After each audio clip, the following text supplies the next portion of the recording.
Do you ever wonder what it really means to be human? That beyond the routines, the masks, and the daily hustle, there's a raw, messy, and beautiful reality unfolding right before our eyes. I'm Rick Watson, and this is Humaning, a podcast where I have honest conversations with everyday humans, and together we peel back the layers, dive into the chaos, and celebrate the magic of just being human. As you listen, notice how different parts of your story may appear in the story of others as we all just do our best to live, to feel, and to connect. Welcome to Humaning.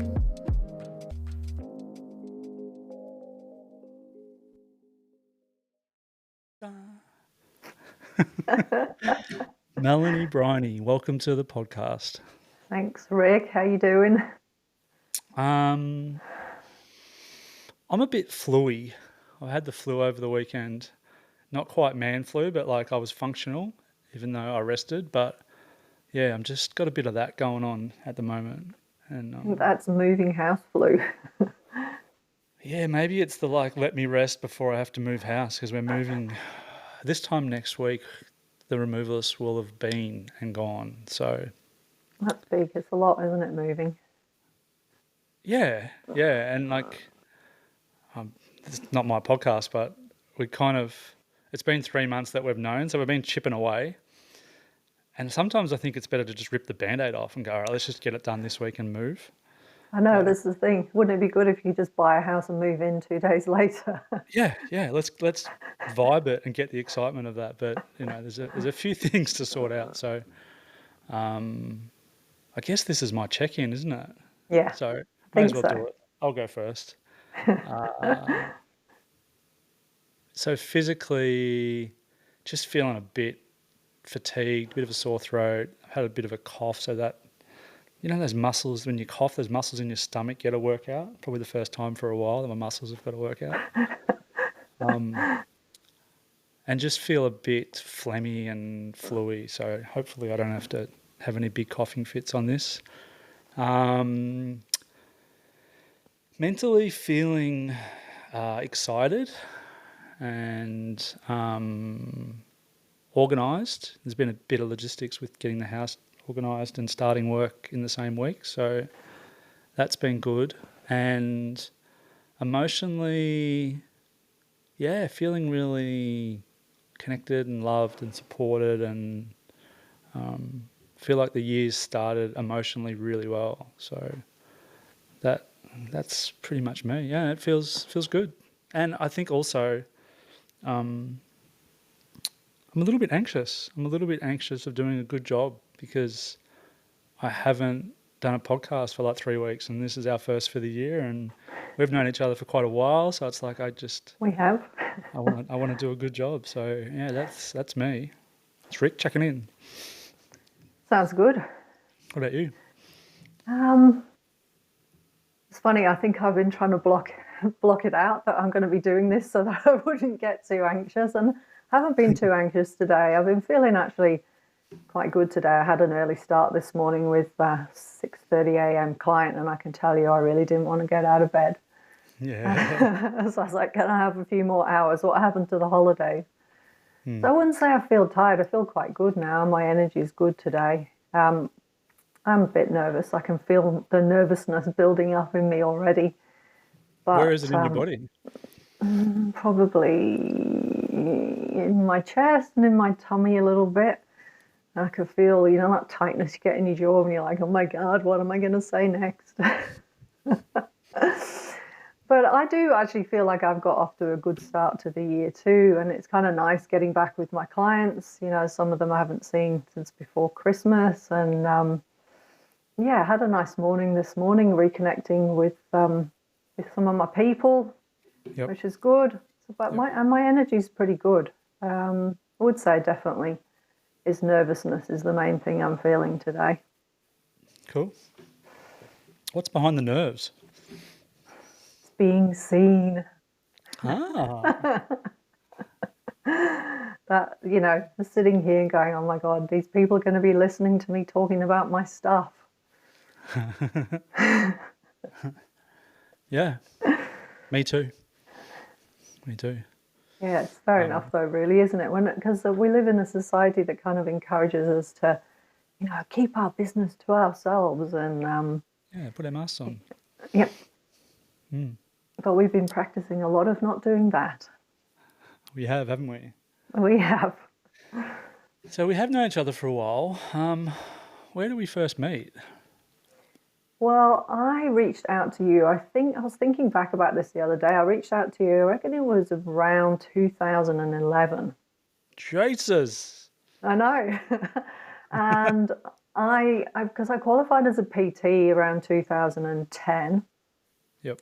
2009, I think it was actually. And we moved from Sydney to Wollongong. And as a completely new PT, I went to try and work for a business, but they didn't treat me very well. And they expected me to do lots of the legwork regarding getting in clients. And I'm thinking, why am I doing all the legwork to get in clients for you when I can work for myself?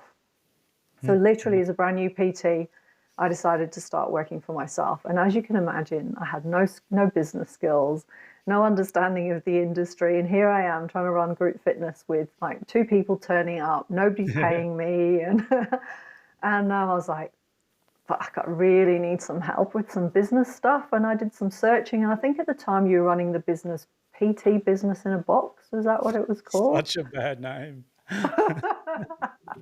Anyway, I downloaded like this ebook that you were selling at the time, and it was to help small businesses understand how to get more consistent income coming in, which was one of the biggest pain points for me in my new business at the time. And I learned so much from that ebook, and you helped me to write my first agreement for clients, which laid out what I was expected to do, what they were expected to do. And so yeah, it was brilliant. And I started putting clients onto ongoing payments, and it was a huge turnaround for my tiny little business.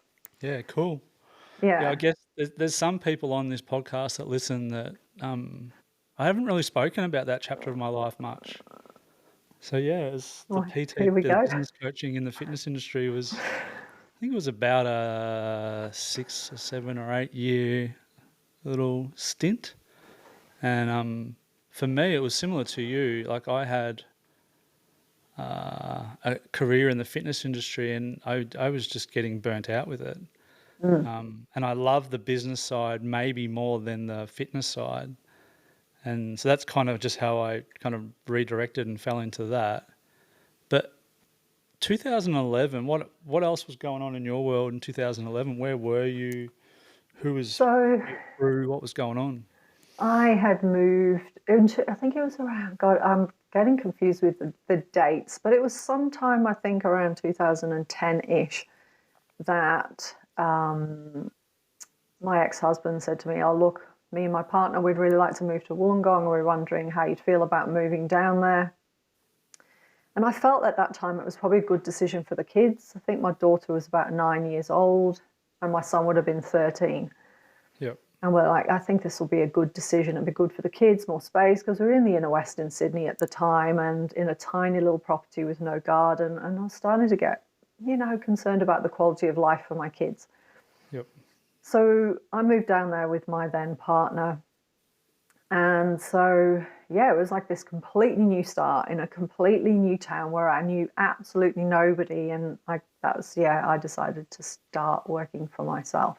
Yeah, what a great time to start a new business without any networks. And like, I had no idea of how difficult it would be and Yeah. how emotionally challenging that would actually be too. How was it emotionally challenging? Well, because I have a really strong fear of being seen, and a really strong, especially, it's not so much now, but in the past, a really strong fear of being seen and a really strong fear of being wrong, and a really strong fear of being perceived as being wrong by other people. So it was really, really tough starting a business. Hell yes. Those three things combined to be a wicked combo. Yeah, I mean, look, I'd worked for myself plenty before. I had a cleaning business before that.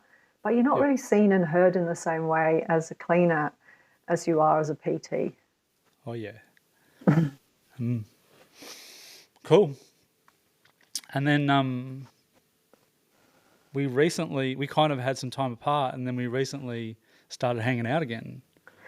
We did. It was interesting because you disappeared after I'd been working with you, and you I'm pretty good disappeared at off. that. Yeah, you disappeared off social media. I was like, I don't know. I used to go looking for you on social media, thinking, what the hell happened to Rick? And then one day, like I had been continually looking for you on social media over the years because I continued to work in the industry. Yep. And, as much as we hate the algorithm probably is what helped me to reconnect with you again when suddenly you popped up and went, ta-da, here I am. I'm back. Yeah, I'm back. But I'm not sure what year that was actually. I reckon it was about 3 years ago. Yeah, and then I noticed you were coaching, and then that piqued my interest in a different way because I've changed an awful lot and gone through a lot of things since 2010-ish. Mm. What's So changed since then? I've been in and out of the fitness industry, so I got burned out, which is pretty common as a PT, especially solo business owner. And in fact, I think a lot of PTs who work for other people too, because it's shit pay, shit hours, and really, there's only a small number of your clients that really appreciate the hard work that you put in. See, I got Yep. really burned out, and I went back and studied graphic design. Give me a desk job, please. But no, don't give me a desk job because it ruins your body. Ah. Yeah, so I don't know what you'd been doing in that time. Like, did you really disappear or was that just my imagination? Well, I stopped doing the business coaching, and then I opened up the CrossFit gym and did that for 5 or 6 years. And then my epilepsy got a bit out of control, so I ended up going down for brain surgery and had brain surgery, and then that started all the health stuff. Sold the business, did a couple of years of recovery, and then kind of re-educated myself in the mental, emotional coaching and now therapy stuff. So that's kind of, it was a very conscious disappearance. Mm, Um, fair enough. I was talking to someone about it this morning. Like, my natural state is not to be posting stuff publicly. My body doesn't love it, and I think I realised, probably only in the last couple of years, that it was more about getting validation than it was about any sort of business strategy or anything like that. So there was a fair bit of unconscious stuff that was happening underneath, and my body loved not doing it. Like, I just felt way more at peace. And it's similar to what you were talking about before about like the whole fear of being seen thing. It was like, is what I'm putting out seen as valuable? Am I getting validated from other people? If it's not, does that mean I'm a bad person? So there was just like, and I'm sure most people have got a version of this, but for me it was pretty black and white. I'm like, I'm just off. I don't need it. I don't want it. I like connecting with humans in real life. So, and especially when I was unwell, like I just didn't want to be, public. Fair enough too. Yeah. And that kind of, hang on, my dog's about to pull the hole. Okay, he's gone. I've got my dog here because he gets grumpy if he's not in the room, like he gets the shits. And I've got an elaborate setup with wires and everything into the laptop, and he was about to put one paw over it and then chose not Like, to. eh, So, eh. Rocky. But in saying that, like, the after I recovered a little bit, the first thing I did, which was the easiest thing to do, was to get back on Instagram and just go, hi, proof of life, not dead. This is kind of roughly what's been happening. Hi, everyone. And not that everyone, like, I don't have many followers or anything, but that was kind of the first step, or one of the first steps back into the world again. So, the social media stuff's played a bit of a role. Yeah. We can't really get away from it, can we? It's like, how do you find all those people that used to connect with you? I Yeah. mean, the old-fashioned way, we used to have a telephone book. I don't have a telephone book anymore, do you? No, and it's funny because like I've recently friended a few people from my year in high school, and now the algorithm is like flicking old classmates at me left, right, and centre. I'm just like, oh, let's have a look at what they're doing in their life. So yeah, it's a interesting way now how it's all done, how it can connect us. I just have a big part of me that loves being a fucking hermit and not talking to anyone. Yeah, I can understand it. And then, if you've got that part of you, the not good enough part of you, and you these days you post on Instagram and you get 2 likes, and it's like, oh my God, my world's over. It's confirmed. I'm not good enough. Yeah. So that was kind of my little story around the disappearance, and I'll probably do it again in the future. Like even now, I'm happy to put podcast stuff up on social media, but I don't really put anything else up. So that seems to be a happy medium at the moment. I know, I mean, no pressure, but I do like your content when you put it up there. It has great value in the world. Thank you. It's strange to hear that because it's like we're so critical. I'm so critical of myself. So it's good to hear that. Thank you. No, you're welcome. Um, so what second time round? What drew you back to working together again? Well, I was just having some challenges in my fitness business again because 20 at the end of 2020, in the middle of that big space that we all had where we were allowed to be free for a little while during COVID, That's a we nice moved. Yeah, we moved from Sydney to Newcastle to be closer to Brad's family, Mm-hmm.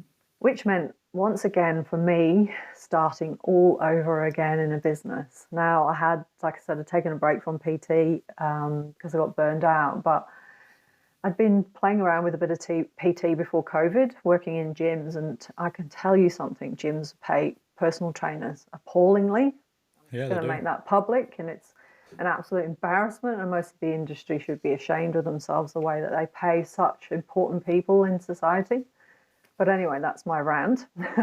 So after working for a couple of businesses in Sydney, that honestly the pay was just shit. And when I came up here, I was like, I am not working for somebody else. I'm Yep. going to start up on my own. But even though I was better at business, I wasn't better at people. And all of those insecurities that had previously upset the apple cart were right there. And believe me, when you work with people, as everybody knows, when you're working with people, you've got to do a lot of work on yourself because it's going to press your buttons. And there was a lot of stuff pressing my buttons, and I didn't feel like I was coping emotionally in my business. And I really, really needed some support.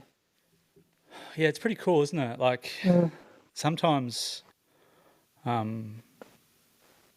well, I guess my background and experience was originally like fitness and then business, now kind of more mental emotional. But it's so interesting to look back and see how much of an impact your mental emotional world has on your business world, on your success, on your willingness to push and be, front and center. Yep, absolutely. But it was a great day that day. I decided to reach out, and you go, I'm doing this now, more of this. And I went, okay, that's what I need then. If you're not doing so much of the business coaching and you're doing the emotional coaching, the reason I found you again is because that's what I need. Yeah, yeah. And I'm not sure of the question. The question I want to know is, what have you learned about yourself? Like, what's changed? Like, we're just starting 2025. Like, what have you learned about yourself in the last 2 or 3 years? That's a big question. Yeah. Oh my God, I don't even know where to start answering that, to be honest. I have learned that I am probably at heart a people pleaser Mm-hmm. and extremely critical of myself, have extremely high expectations of myself. Yep. That I'm probably, on top of being a people pleaser, my tendency is to be a, what do you call it when you like to save people? Rescuer. Yep, I'm a rescuer. And I'm also an extremely intuitive and caring and compassionate person that, yeah, really wants to make a difference in the world. Yeah. And I think that's where the grey area or the overlap or the fuzziness comes in, because there's like what we can perceive to be some challenging characteristics of like rescuing and people pleasing. But then the other side of that is just this beautiful, caring nature and the real innate desire to help other humans. And it's like what I've seen with you is just like untangling this ball of wool that's been tangled to be able to see which parts serve you and which parts don't serve you, and how that works. So, Yeah, and sorry, I you go. think no, it's okay. I think the best thing is like for me is to acknowledge those parts of myself and to actually honor them and to go, it's okay because there's two sides to this, and that part of me is also this part of me, and it's like, can I be more accepting of those parts of me that were maybe dysfunctional in some ways, but allowed me to function based on all of my life experience and the foundation of my life. Well said. It's really well said. Let's play around with that. Let's go into that a little bit more. Maybe we'll just start with like the people pleasing part, because I think it's really good conversation to have around what you mentioned then about there's two sides to it. So let's explore those two sides for you. Like, how do you benefit from being a people pleaser, or how did you? Yeah, I probably would not have been able to answer this in the past, but now I would say that by being a people pleaser, it definitely helped me to feel safe and secure in the world when I didn't feel safe and secure in the world. Tell me more. Because validation from other people. So being able to be accepted and acknowledged by other people, it Yep. gave me that feeling of being safe, that feeling of being connected, that feeling of being important, of being needed. Mm. And then what? So obviously, there's those feelings that they're super powerful and they're super strong. Mm. How did chasing those feelings impact your behavior? Like, how did that start showing up in the people pleasing arena? What did it look like on the practical level? So when you're running, I think if I can talk to it from running a business, it meant Mm. that I felt like I was compromising myself and not speaking up when I should have spoken up. Allowing like allowing certain clients with big personalities to kind of like have control over a situation that really me as the business owner and the trainer should have had not control over, but it should have been, not should either because I hate that word, but could have managed better if I had felt like I didn't have to keep everyone happy. Yeah, pause there. Mm. Such a powerful end to a sentence. If I felt like I didn't have to keep everyone happy. Mm. Ugh. And because I wasn't happy. Yeah. Because I wasn't happy, and inside my body it felt like hell, horribleness and sticky and awful. And I was coming home thinking, I can't continue to function like this. It's not working. Yep. Hmm. What was the light side of the people pleasing for you? Like, what were some of the positive consequences of it? Well, I didn't have to face up to really difficult conversations. Well said. Yeah, because ooh, you know how hard it is when you've got to say something that you know a person is not going to like. Yeah, you got to avoid the conflict, hey? Mm. Yep. What does conflict represent to you? Of course, very uncomfortable. And again, because for me, it tends to come back to that feeling of rejection, that feeling like I'm going to have nobody on my side, that I'm going to be out on my own, that nobody's going to like me, nobody's going to want to work with me, I won't have a job, I'm not good enough. Oh my God, the world is going to end. So are these stories that are rolling around your head as you're functioning in your business? Well, they were, yeah. I mean, Yeah. it's not happening now. Yeah. So we're kind of talking like 2 or 3 years ago, yeah. Yeah. Yeah, yeah. Yeah, and I think we caught up last week and we were chatting about that idea of how, because what I see with this is the role that shame plays in this. And we were kind Mm. of talking about that the other week around these actions, these people-pleasing actions, these avoiding conflict actions are really our behaviours to avoid experiencing shame. The shame of being proven that I'm not enough, I'm not lovable, I'm not worthy, and the shame associated with that, like the actual feeling of it. So we Yeah. run these behaviours and we run these patterns so ferociously in order to prove that we're the opposite of what our shame's telling us. Yeah. Yeah.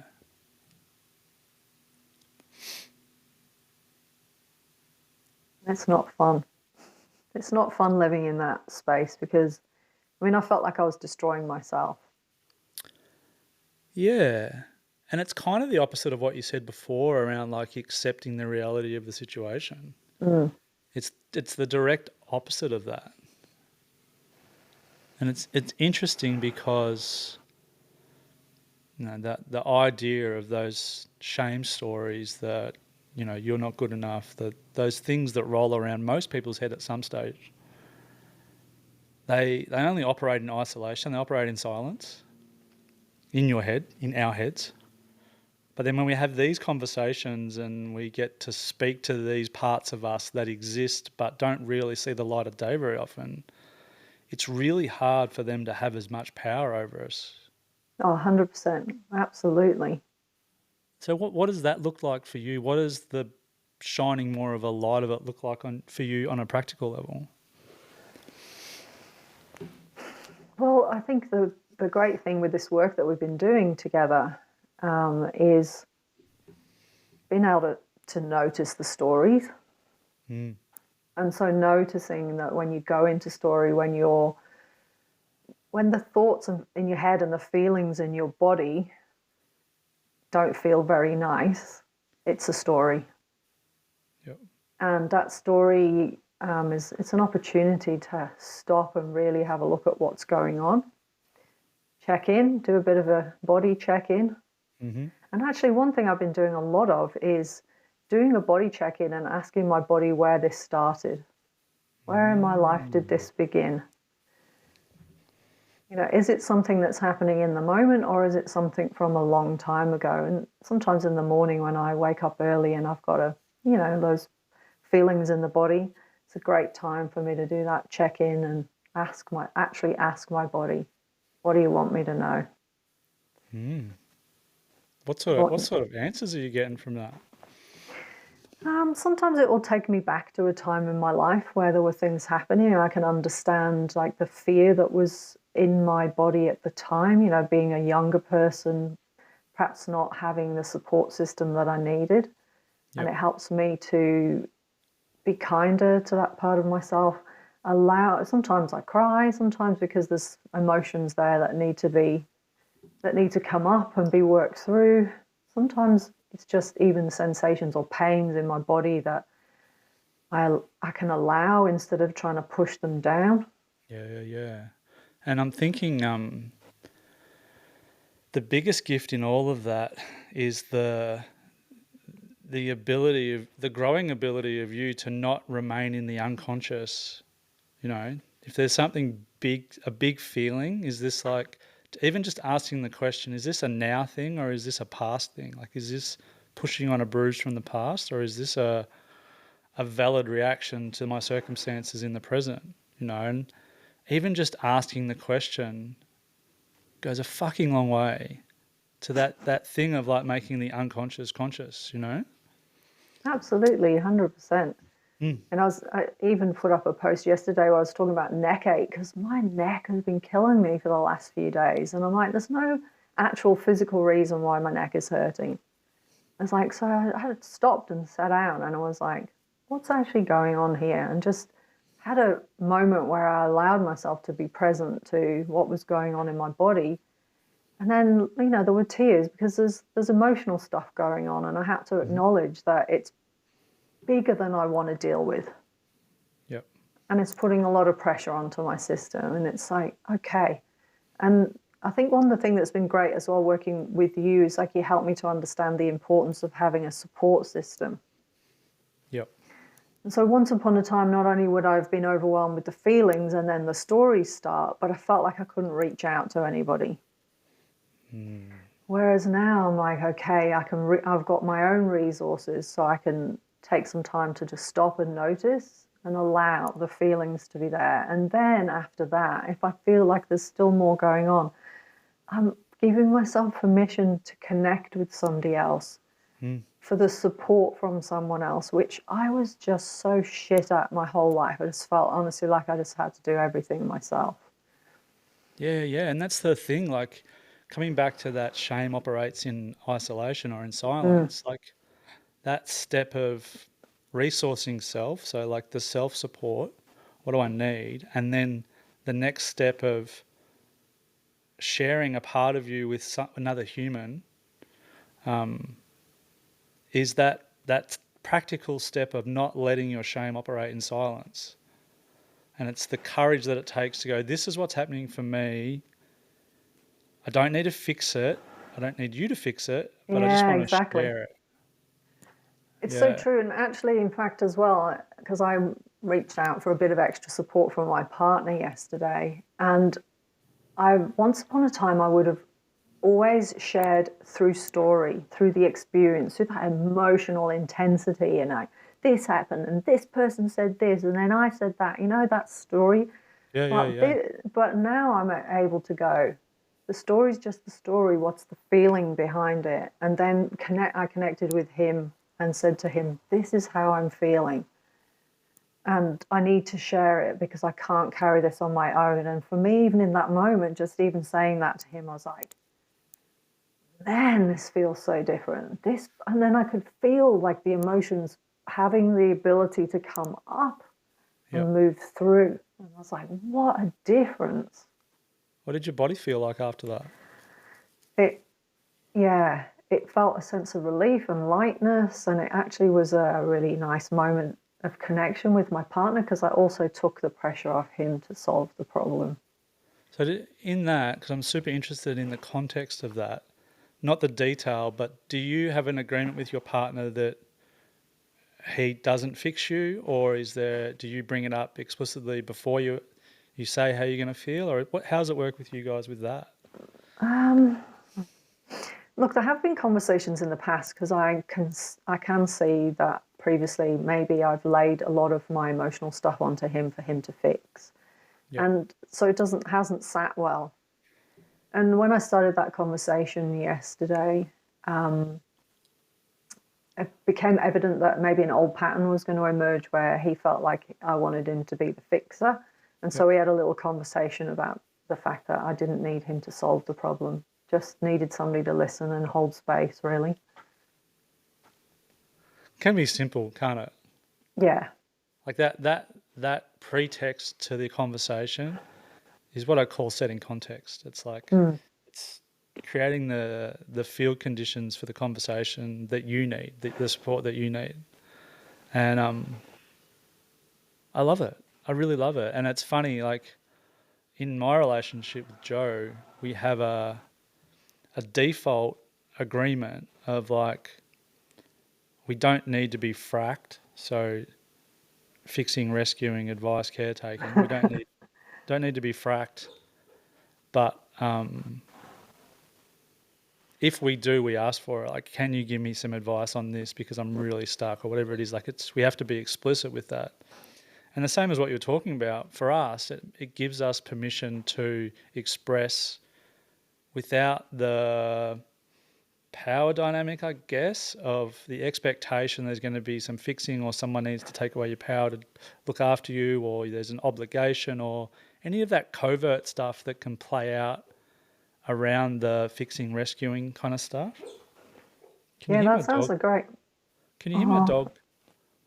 He's dreaming. He's going roof, roof, roof, roof in his dream. It must be a good one. Dog's life. Unbelievable. I think that's a great point that you were just making there, though. Sorry to interrupt your dog life dream there. I think actually that's given me food for thought regarding a good conversation to have with my partner, because I mean I've definitely matured a lot in my expectations around what my partner should give me in a relationship. Mm-hmm. And I've never really thought about like sitting down and chatting with him about that, but I think it'd be a great conversation. Yeah, and it might, you get to set your own rules. So whatever you guys both feel is a good fit, who knows? Mm. But I know I definitely don't like being rescued because I like to think that I can do it all myself. And I also know that there's an unconscious part of me that automatically goes into rescuing others. It has in the past. He's a little bit less active now. So I think for me, it's kind of important to be on both sides of it, the receiver and the giver, to just be like, can we have a resonance, but without being seen or fixed or rescued. Yeah, it feels it's a much more balanced relationship, and also it feels it's good for the relationship when you can turn to your partner, ask for support in the right way. Yeah. Yep. And there's also a little bit of something in the fact that you can trust your partner that they'll get to where they need to go. Yeah. Like they're not one of your children. No. No, and that's really interesting. Like how many people I speak to and say, oh, my husband's like my fourth child, or vice versa. So it's just interesting to see like the power dynamics that come with rescuing that we don't even know about, like what we're taking away from the other person. Yeah, I think as mothers, it can be quite challenging sometimes, but you don't really want to mother your partner. It really doesn't create a healthy relationship, does it? That's the biggest understatement of the year so far. I like that I could contribute that to the moment. There you go. That's winning quote of the year so far. But it's so true, and it's so simple because we get something from it. I mean, that's the awareness piece. Is like, oh, what am I actually getting from it? And I don't know if that's super healthy. What can I do about it? So, things I know about you, in the category of things I know about you, is that over the last 12 months, you've moved your business a little bit to move away from PT and to be more focused into your passion of breathwork. Can you tell me a little bit about that transition? Yeah, that started at because I started working with you again at the end of 2022. Mm-hmm. And at the end of 22, it was that period of time in my business where I was like, this is not working, and what can I do? And I knew that I needed some big shifts. I'd spent quite a long period of 2022 feeling completely shut down, disconnected from myself, disconnected from life. And I felt like I needed a good few kicks up the butt. Something like something big and powerful and change in energy. And so obviously I started working with you. But then at the beginning of 23, I went to a breathwork and ice bath event. And at the end of that, I was like, oh my God, where has this been? Why have I not known? Well, I knew about it because in 2020 I read the Breathe book by James Nestor, and I started Hmm. taping my mouth at night in 2020, and I'm Yep. still doing it now. So I'm like, this stuff's good, and learned some potato breathing techniques, which would have helped me with my anxiety, in inverted commas. But when I did the breathwork, an ice bath event, I was like, this is fucking awesome. Where's this been all my life? And there's something more I want in this. And I signed up that night to do the breathwork instructor training. Can I pause you there? Yeah.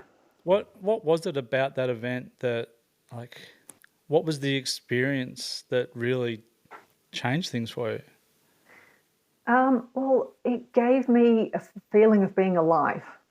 Mm. Now, after having a lot of like that feeling of being shut down and dead in my body, I felt an aliveness in myself that I hadn't experienced in quite some time. Mm. An energy, a movement of energy within my body, a change in my state, I suppose you would call it. Yep. So instead of feeling like shut down, I felt that the energy of play and the energy of that activation state, but in a positive way. So instead of feeling down like that complete shutdown or super anxious, which is my polars, one or Hmm. the other, Yep. I felt that energy in my body and aliveness, but it felt in a really positive way. And I was Yep. like, okay, this is the beginning of something I want a bit more of. And I signed up for the instructor training, not necessarily because I wanted to become a breathwork instructor, but because I wanted more of that feeling. Yep. And I was like, I want to know what this is, what's going on, how does this happen? What's happening here? What happened Yeah. to Yeah. my body and mind? And it was great. I mean, the breathwork instructor training was absolutely on, Yep. full on, intense in every single conceivable way. And I came away with the good and the bad. You know, these are the things that I think are awesome about breathwork, and these are the things that I can see are problematic about breathwork. And of course, then you go on and you learn heaps more things. Well, I wanted to share it with people. I wanted for other people to experience what I'd experienced. Yep. And yeah, it's been an interesting journey because I've since been over to the US and studied breathwork with Jesse Kuma from the Language of Breath, because I was looking for a different perspective on what I'd previously learned. Because, like I said, you know, there's the good and the bad with breathwork, and Can some I? things I've Can we gone. go there? Yes, there's some things I fully agreed with, and some things were like just left me not feeling comfortable in my own body. Can we go there? Can we talk about that? Can you start the conversation and get it going? Yeah. I have a version of this, and I Yeah. think it's not specifically around breath work. It's,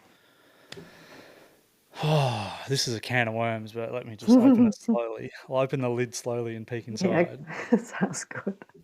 Um, Stepping into this more mental, emotional world over the last 5 years, what I've learned about myself, or what I've learned about the industry as it becomes bigger and all the rest of it, is that, how do I put this? What I struggled with the most was watching people learn some tricks, and those tricks would open up people in a way that they hadn't been opened up before, and they didn't have the tools, the strength, the experience, the knowledge to put those people back together. And that's a broad generalization, and it's not specific to breath work, but I think it's characteristic of some of the different types of breath work. So yeah, I think generally in me, and it's probably part of the reason why I'm studying and doing a master's, so I can feel competent if I'm potentially creating a space where people open up into some really big things, that I have the ability to hold that and to be able to put them back together so they can leave my therapy room and go about their day. And what I was seeing was some people wielding some sharp knives that they just learned to hold and not be able to put the pieces back together and not be a very favourable outcome. So that's kind of my little, and that was in a coaching capacity, but it was also dripped out into breathwork and a few other things where it was just being wielded. The new skills were being wielded without the appropriate trauma-informed response to it, you know? Yeah, it's really interesting, and actually that trauma-informed perspective is like, you know, you can go and do like a 7-hour course in being a trauma-informed therapist, but it's you know, so much to learn to be truly trauma-informed, and I think it takes a lot of time, a huge amount of time to be good at that. But from a breathwork point of view, I agree with you. And there were times after I trained as a breath worker where I was like, don't feel 100% comfortable taking people this deep in a breathwork session. Because big stuff can come up, lots of big stuff. And then what happens at the end of the session? So you've just taken 20 people through a really intense session and 5 of them are crying in the corner. I mean, is that a good outcome? I'm laughing, but it's not funny. I'm just laughing because it's true. Yeah, I mean, look, they're not really crying in the corner, but you know what I mean? You've got 5 people in a room of maybe like 25 people, and like one of them's completely losing their shit. And you know, like what happened? I used to think, you know, if I was supporting a breathwork session and that was happening, it's not. I'm just going to say it doesn't happen in my sessions because I don't take people that deep because I don't think it's necessary to unload everything in one session. And in fact, is it necessary to unload huge amounts of your emotional baggage in a breathwork workshop of 25 people? Is it the safest, most supportive, nurturing space for you to do that? I'm sure there's some breathwork facilitators out there that are like, we're triggering the shit out of. But I agree. Potentially. Well, look, and look, you know something? One thing I've learned as I've been in this industry is the people that I attract are not going to be the people that want that kind of release in a session. They're going to go to somebody else, and that's okay. I attract a different type of audience. I attract people, in fact, a lot of the women that come and do my sessions are women who've experienced that and didn't feel safe, and they come to work with me because I give them permission to not go there if they don't want to go there. It's like they have full control over a situation. And this, one of the reasons I brought this up, because I think there's a beautiful differentiation around being authentic to what's real for you, and then for what's real for you, being able to do that in your practice and your facilitation. And what I'm hearing is it's attracting people similar to you that have either heard of that experience or had that experience that don't want it again. Yeah. That's the beauty of like just not following blindly. I think it's really cool. Yeah. Well, it's felt much more authentic to myself because I've had really good experiences with really intense breath work, but I had some not so good ones too. And it's like at the end of it, you go home, you're like, oh my God, what just happened to me? I feel like I've been run over by a bus or something. And that can last for days as well.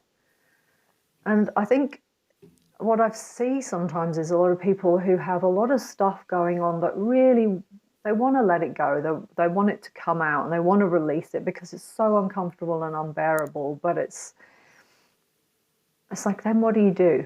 And I know that, and I do know, and I'm not denying the positive benefits of emotional release because you can feel really amazing.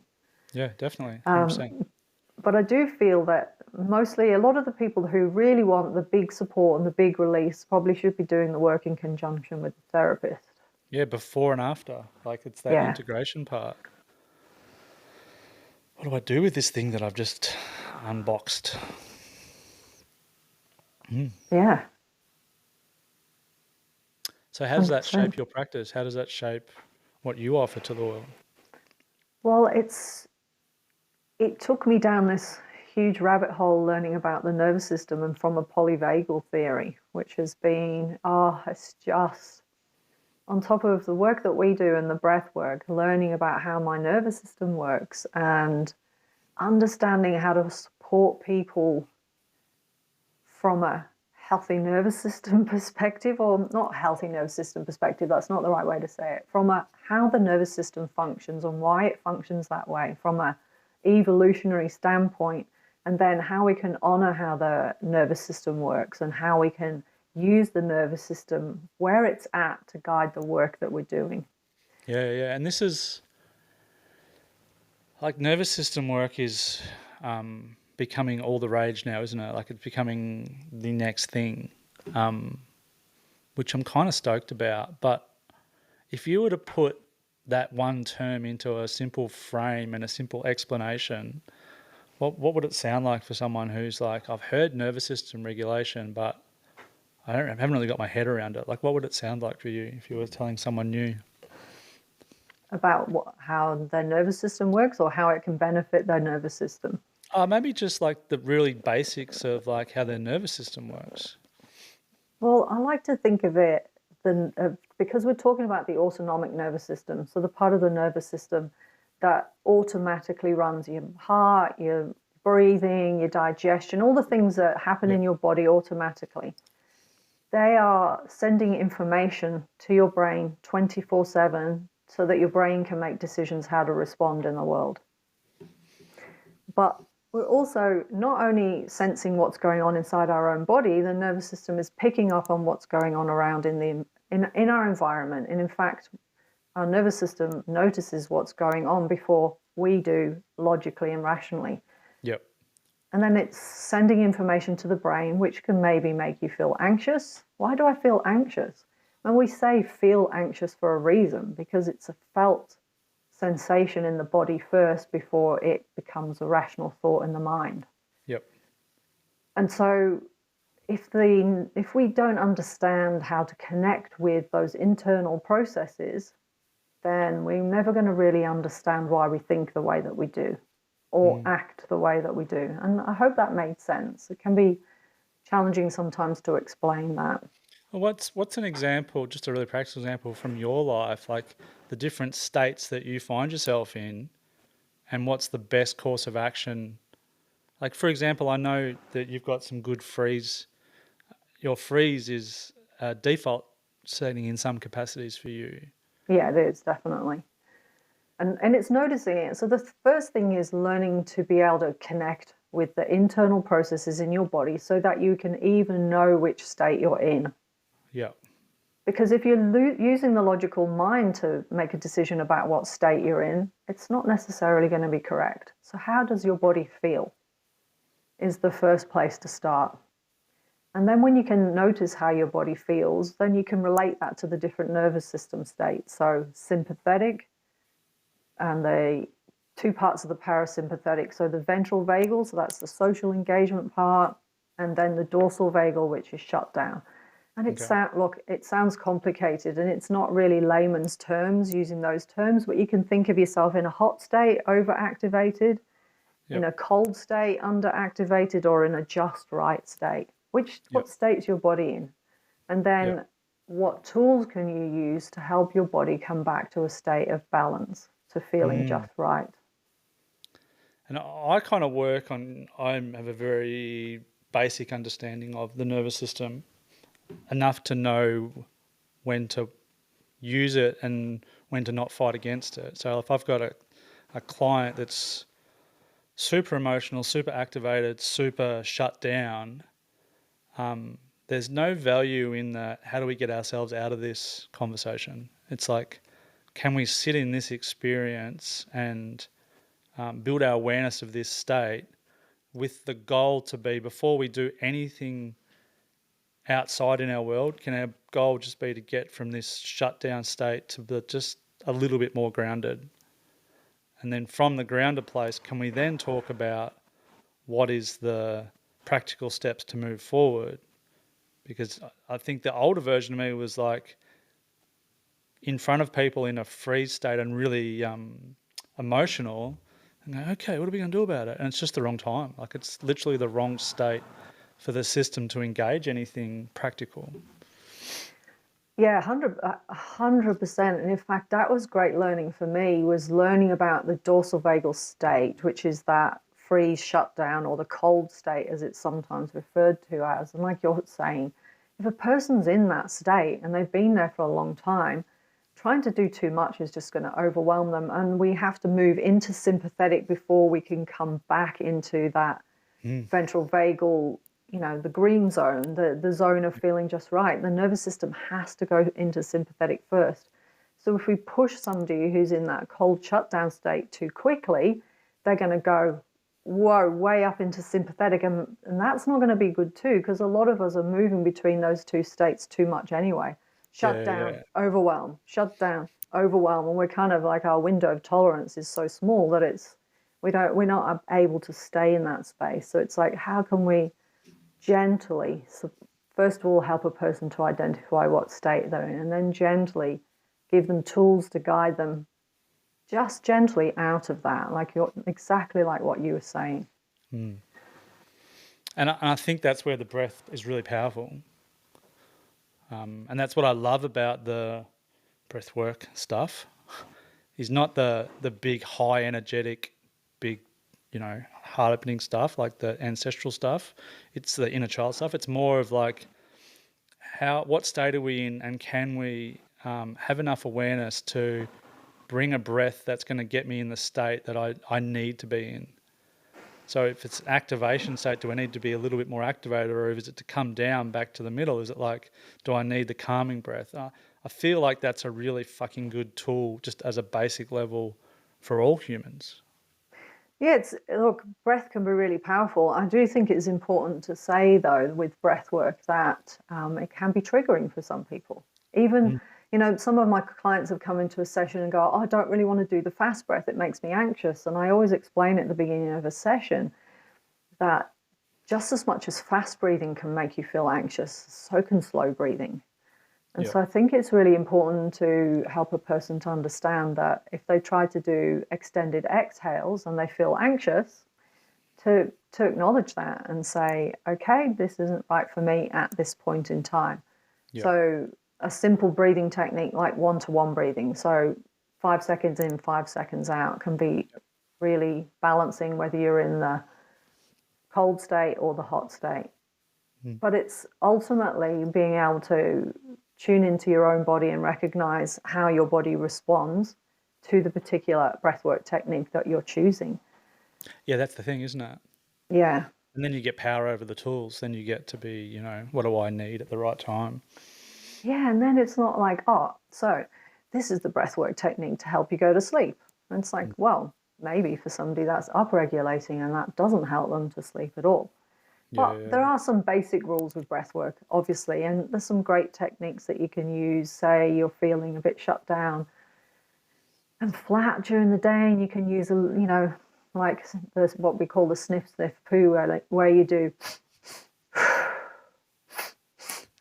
sniff, sniff, poo. Yeah, you can thank Jessie for that. But if you know how to use it right, and you know how to listen to your body in the first place, and then you know how to just use it gently and just enough, maybe 3 or 4 breaths might be enough for you, and then you stop and you tune back in and you notice how your body responds. So that you're not overstimulating the system just for the sake of not feeling flat. Yeah, and it can be a tool in your tool belt around how to change the different states that you're in order to get where you need to be, whether it's grounded or activated or whatever. But you get the freedom to be able to be flexible with those states more by having the right tools. Yeah, absolutely. And again, I know I keep going over this and saying the same thing over and over, but ultimately, if you don't understand, if you're not able to stop and connect and listen to your internal processes and start to learn the language of your own body, it's going to be much harder to pick the right tools. So in that vein, let's check back in. How is your body feeling now compared to when you started? So if I were to talk from a nervous system point of view, I'm in that ventral vagal and even a little bit of play, so a little bit of sympathetic activation. I feel really good. I feel like really energized and like I've really enjoyed the conversation. So completely different to when I started, where at the beginning I was even struggling to connect with the thoughts that I wanted to have because I was a little bit too sympathetic activated. Cool to notice. Feel good? Yeah, it is pretty good. Yeah, my little bit of anxiety about doing a good job is definitely dissolved because it just is what it is, It's actually go on, Joe carry on. Rogan, not Joe Rogan, so I don't really have that high expectations. Well, I don't know who Joe Rogan is, so you're free from that expectation from me. He's got the #1 podcast in the world, apparently. Oh, So does he? There yeah, you yeah, go. I yeah. don't even know who he is. How cool is that? I want to bring it back to human, Mel. Um, what is the role? What is the role procrastination has in your life?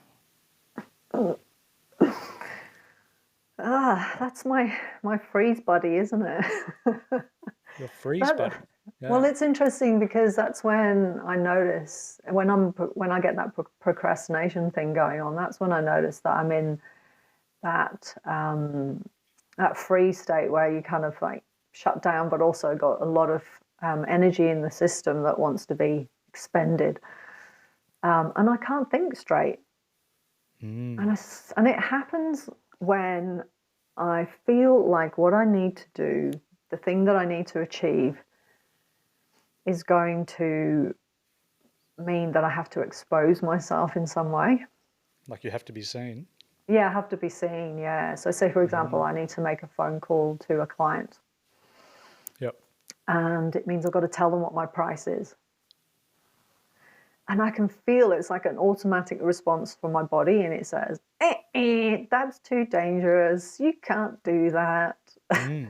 Oh, now you're not going to be able to think straight so that you can't make a logical decision. And let's just make sure that you protect yourself and the world can't see you. So good. Such a good system. Like so Yeah, effective. Covers all the bases, keeps you safe. We got your back, Mel. It's fine. We'll look after you. You won't have to put you into any of those scary situations. exactly. But man, it's frustrating. Mm. But what do I do with that? So then again, it comes to being able to notice that that's what's going on, and then choosing a tool that I can use that's going to support me to come back to a more regulated state. Yeah, that first part is the hard part, isn't it? Yeah, the like tuning in and listening and going, what Yeah. is actually happening here? Yeah. Like that little stopping and the awareness piece. Like we mentioned it before around like making the unconscious conscious. I'm sure that just sounds like a fluff of words, but really it's like shining a light on the river that's flowing underneath us and like what's actually happening. And like you said, with the breath stuff, we can't do anything with it if we don't take the time to stop and turn the torch on and see what's happening. Because I, as a human, have so many default settings around like just a certain thing happens, I react a certain way and I get down the path of unconscious behavior, and then, whether it's an hour or a day later, I'm like, oh fuck, that thing happened again. So it's that ability to have the body awareness, notice what this feeling is, and then be able to go, okay, stop. It's procrastinating, I'm in freeze, my brain's not working properly. What do I need? So what do you need in that sort of situation? Look, I do find in a situation like that, getting up and moving, going and doing some exercise, but even just changing my environment and doing something mundane like putting out the washing. Yep.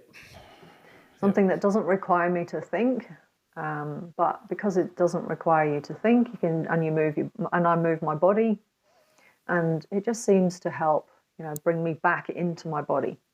Yep. I do find that exercise is really useful for me, and it really helps my body, listening to the type of music that I really enjoy. So music is really playful for me, and I've got, certain playlists that give me a lot of energy that can really help. Yep. Listening to your podcasts is really good because I find them really grounding. And it's really nice listening to the voices of people who are regulated. Yep. Maybe messaging a friend. Sometimes scrolling on social media is really Yeah. helpful. Looking at dog videos. I was looking at cake making videos last night. I love it. Oh, nice. Cake decorating. Holy shit. Anyway. They're amazing. They are so skilled. I'm always in awe of somebody who can do that. What do So you do? Do you notice this? Do you have tools that you use? What state would you say that you go into when you feel stressed? if I use the procrastination thing, like Yeah. as a specific stressor of like I've got a thing to do and I'm just not doing it, I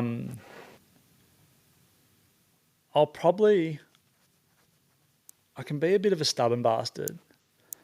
So I was trying to write my welcome email to my newsletter the other day, and I had an idea in my head, but I couldn't get the words out. And I'm like, nah, if I just stay with this, I think I'll be okay. And I stayed with it and it eventually flowed and it was fine. So I've had evidence in the past of that. So often sometimes it's a matter of like just a little bit more focus. And then other times it's like, shut this shit down, close the laptop, go take the dog for a walk, do something completely different, get on the phone, have some other human interactions that activate different parts of my brain and my heart, and then come back to it. But I've learned, and especially I think my study this year, writing academic papers, has taught me where my boundaries are with procrastination versus necessary processing. Does that make sense? Yes. So what's part of the process of learning and reading and piling things together and my thought processes, and what's procrastination? And I think I'm giving myself a bit more permission to have a bit more time for the processing aspect of it. Yeah, that makes sense. Yeah, and I think that's a knock-on of like relinquishing the grip of validation of this piece of work defines my worthiness. I think that stuff's dissipated quite a lot over the last few years for me, especially last year. So I'm probably just being a bit fucking kinder to myself. Well, that's definitely an important piece, isn't it? Oh, all this therapy, it's so easy. Just be kind to yourself. But it's not so easy, is it?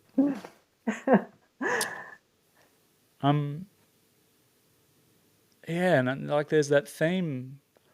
I'm gonna consciously take the spotlight off me and back to you. Oh, thank you. My pleasure. This theme of being seen for you, isn't it? Tell me about that. Where did this story start? Whew, where did this story start? I don't even know if I can answer that to say where that started. It goes back a long way. I think, I don't know. I think it can be attached to a lot of things, but partly it goes back to feeling like I wasn't very smart in school because, like, honestly, I wasn't the smartest. I wasn't the smartest, and It's okay. in fact, like I can tell you exactly why I went to school, and especially high school. I went for English classes and sport, and that was it. Yep. The rest of it could go and jump in the river, as far as I was concerned. Yeah, I mean, just not feeling very smart, and my sister is super intelligent, and I always felt like I was far less intelligent than that, and like the stupid one, and that kind of makes you not want to be seen. If you don't feel very smart, you don't feel like, Right. and so again, that probably comes back a bit to the shame piece, doesn't it? Oh, I'm not very smart, so I should hide away. Yeah. Protection. We look after ourselves. It's fucking elite protection skills. And it also keeps you safe, doesn't it? Because if you don't get seen by anyone, you can't be criticized by anyone. What are the limitations with not being seen and running a business? Well, you know, as a Because breathworking, let me just preference this. Like, yeah, you are not alone. I have a version of this as well. And I think most people who run their own businesses specifically, and that they're the face of it, probably have a version of this as well. So I think it's way more common than just you and I, I hope. But yeah. but Well, what's the I impact on your agree. business? Um, it can make me really fearful of promoting myself. And then also tied to that then is like, oh, when I don't fill an event, for example, it's like, there you go, see? That's my Evidence. point. Yep, evidence. Instead of just going, fuck the lot of you, I'm just going to be there and do my thing. And so obviously there's a happy medium between those two things.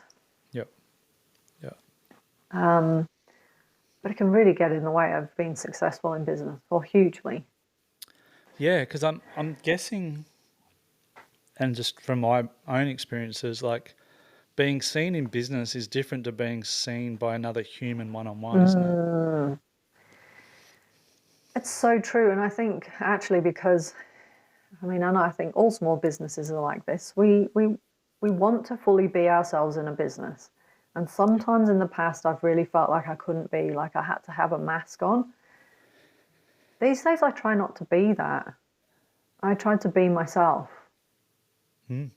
And that includes having clients as friends, which is something I thought I could not do in the past. I didn't think it was the right thing to do, but now I think it's absolutely the right thing to do because I am all of that. It's not just a business that I run; it's me. Yeah, fully. It's funny you say that because like it's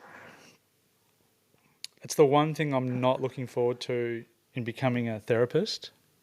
There's very strict lines ethically around seeing clients socially, for obvious reasons. Yeah, So I'm going to lap it up in the last final years of from coaching to therapy and like just get myself out there.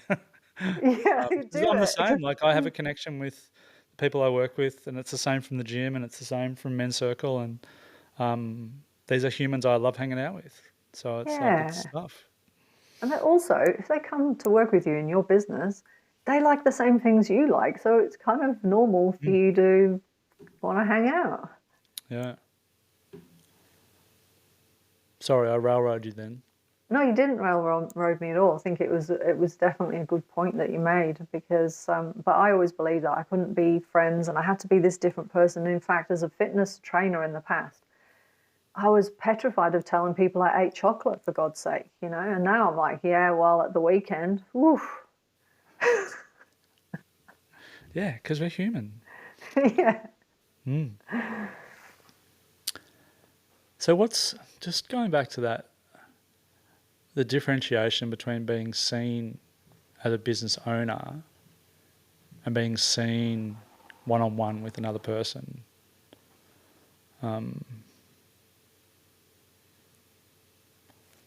What does it take to feel seen for you in a one on one capacity?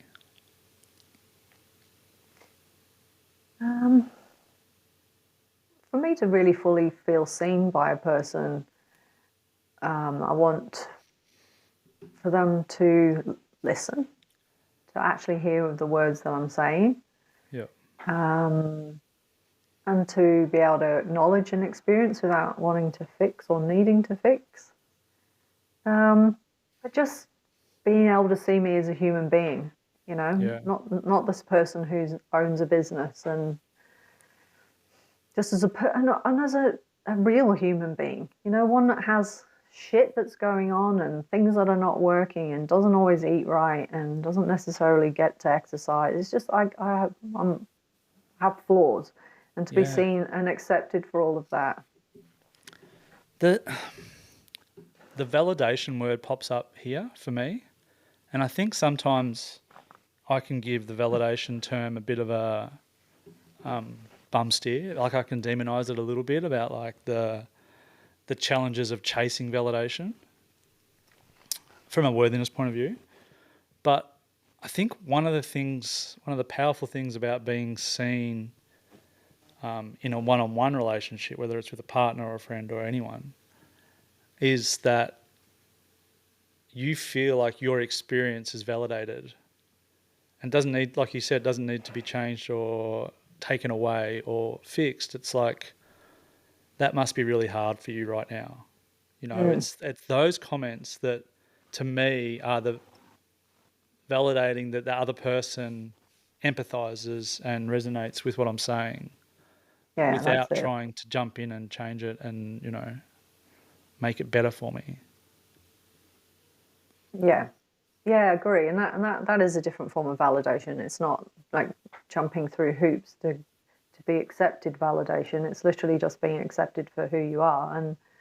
And the acknowledgement of that is literally just that somebody believes that you're important enough to take the time to listen to. Yeah. And that's the unwritten power of it, isn't it?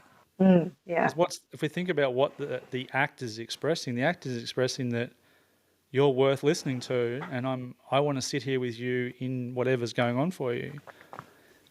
Like, it's the act of worthiness rather than the verbalization of it. Yeah, it's so true, isn't it? And it's so simple yet so friggin' hard to do sometimes.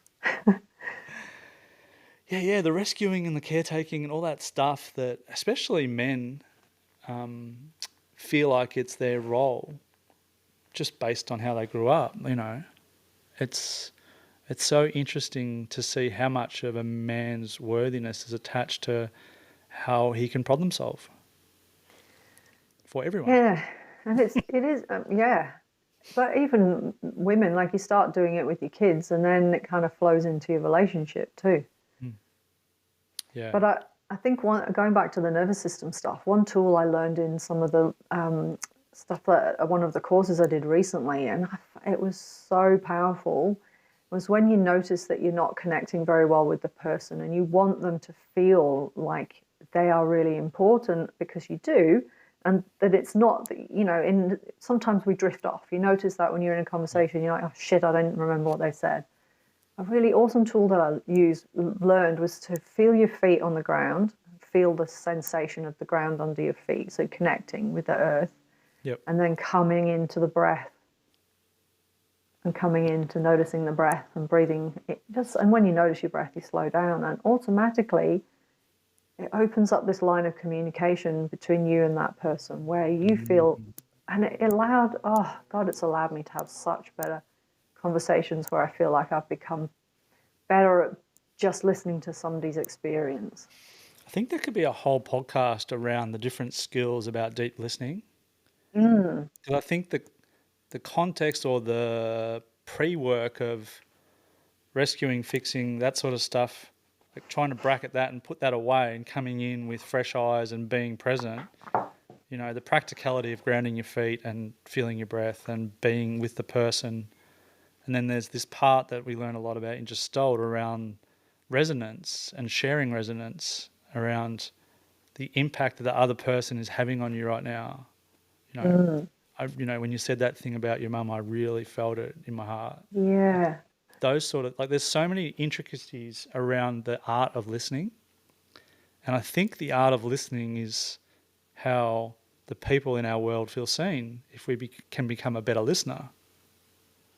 So I think it's super underrated in regards to our mental, emotional health, our relationships and our connections, is that simple, not so simple, but it is simple, art of listening. Yeah, absolutely. And we were introduced to the concept of, is it physiological rudeness? Where when somebody's talking to you and you're like, oh yeah, right. Yeah, and it's like you're not really meaning to be rude. Yeah. But the disconnection that creates between you and the person that you're conversing with. Yeah. And then the fact that your nervous system is not regulated, which is dysregulating to their nervous system. And so if somebody's sharing something really important with you and you're not able to ground yourself and connect, because of course we're sharing nervous system at this point when we're having a conversation. So if you're on your phone or if you're looking away or that sort of stuff. I wonder what time it is. Oh, what was that noise? Or somebody might change the subject and then go, oh, sorry. And if you're being vulnerable in that moment, it can be not a very enjoyable experience. What was the term for it? I think it was physiological rudeness. Don't quote me on that because I might have. I'm going to quote you. Thanks. And I've said it in front of all of the people. Physiological rudeness. I think it was Jessica Maguire's course that I was doing, and I'm pretty sure that's what it was called. But I found her work to be amazing too. She's a nervous system. Jessica Maguire, nervous system regulation. Cool stuff. Great stuff to learn. We should all be learning it. Yeah, and yeah. so we can have better relationships with ourselves and better relationships with other people and make this world that we live in a more connected and supportive place. Here, fucking here. Yeah. I'm here for that. Um, that's nearly a mic drop moment, I reckon. That's like, boom, done. Like well, it's true. It's just like, can we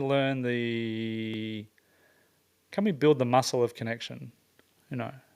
And what's the impact that has on our life? Like, this shit can be that simple. Like, I don't think it needs to be crazy complicated. No, I really don't either. I used to think that I was completely broken, but now I can see myself in the context of what I was designed to be from an evolutionary point of view. And that just means that all I need to do is to connect back in. Yeah, yeah. Awesome. So I like to finish off on a question of what's exciting you or what is exciting for you right now. And that can be right now in this moment, or it can be right now in life. So, yeah, what do you got for me? What's exciting for me in this moment? So many things. So many things, but my word for this year is expansion. And that's going to be expansion of my window of tolerance. So I'm working on always expanding that window of tolerance, expansion of my offerings, so moving more into breath work and the nervous system regulation work, and expanding of my capacity to be seen. Oh, I like that one. Yeah. And I'm excited because I'm delivering breathwork and an ice bath for somebody's retreat. So I'm super excited about having been asked to do that. And I'm running my own workshop, a breathwork and nervous system regulation workshop in March as well. And I'm just excited for this year and more breathwork, bringing more breathwork to the world and bringing more women together to connect with each other and with themselves. Because what I see in you in all that is that your 2025 version of that is by far the most authentic, aligned representation of who you are as a human, unequivocally, without apologizing, without perfection. It's just, this is me, this is what I care about, and this is what I'm going to do. And I fucking love that. You know, that's what excites me about watching humans go after it. It's like, can I do this in a way that is me? You know, and it Yeah, embraces my weirdness, it embraces my imperfections, and it embraces all of me, because then I'm human and people will relate to that. absolutely. And it's definitely been as a result of this work, this amazing work that we've been doing together that I'm so grateful for. Because it has been life changing. There's no question about that. And I know people say, oh, it's going to be life changing. No, it really is. If you want it to be life changing and you find the right people to surround yourself with and you're willing to do the work, you will change your life. And that's it. Correct. Yeah. It's been fun, hasn't it?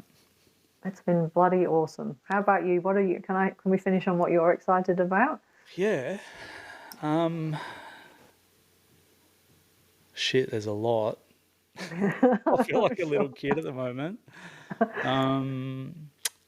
Moving into a new house on Monday, and that feels like the end of a chapter and the start of a chapter in the most beautiful way. So that feels really. It's taken a long time to pull all the ducks in a row to make that happen. So there's been an enormous amount of housing uncertainty and human uncertainty and financial uncertainty and all the stuff that goes with marriage separation and all of that. So it feels like Monday is the first step in a really exciting chapter with Joe and Finn and I, and just it represents a new life for us. So, and that can sound over dramatic, but that's what feels No, true. no, I can see that. I think it's really wonderful. It's amazing what you've created together. Yeah, and that's probably the other thing that's exciting. Like we've got this group program that we're doing down in Melbourne with a crew of people, and we started it this week and started doing like the one-on-one calls with people before we get together as a group next month. And it's just beautiful work. Like, it's just, we're getting to do something together, and we have different superpowers, and it's really exciting to bring them together and to work with groups. I'm learning really quickly that I love being around groups of humans for that the dynamic of connection that can happen so simply if we allow it to. So that's exciting, and I'm actually excited that I'm looking after my health as a priority.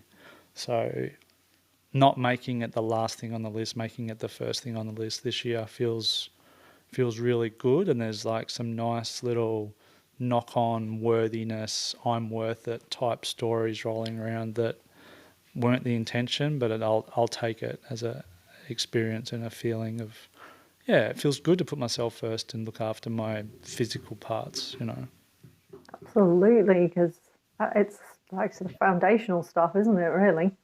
Oh, massively. Yeah. And it was the thing that, because I had so much big picture stuff happening last year, big adult stuff, that I just pushed it away. I was like, okay, I'll sort that out when all this is done. And we're not quite done, but we're pretty close. And it feels good to be being healthy again. Well, that is exciting. I'm really excited for you with the house because, as you know, we've been looking too. So I know it's big. It's It's a mission, isn't it? it is. Yeah.